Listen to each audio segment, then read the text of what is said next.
রমজানুল মোবারকে লাইলাতুল কদর তালাশ করা।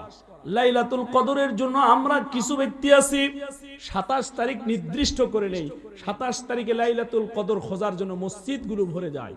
কথা বলেন ঠিক না ব্যাঠিক? কিন্তু নবীজি বলতেছেন, আখরি জামানার পয়গম্বর বলতেছেন যে শুধু 27 তারিখে লাইলাতুল কদর আছে তা না। লাইলাতুল কদর হলো রমজানের শেষের দশক, শেষের যে 10 দিন আছে, বিশেষ করে বেজর রজনী। আল্লাহর নবী রমজানের শেষের 10 দিন আল্লাহর রসুল বেজর যে রজনীগুলো ছিল, যে রাতগুলো ছিল, সেই রাতগুলো নবীজি সারা রাত ইবাদত করেছেন। সুবহানাল্লাহ বলেন। কদর পাওয়ার আশায় সারা রাত ইবাদত করেছেন। কারণ জীবনে যদি আপনি একটা বার লাইলাতুল কদর এই রাত যদি পান, এই একটা রজনী যদি ইবাদত করেন, আল্লাহ রাব্বুল আলামিনের কাছে 1000 মাসের চাইতেও ওই একটা রাতের দাম বেশি। বলুন সুবহানাল্লাহ।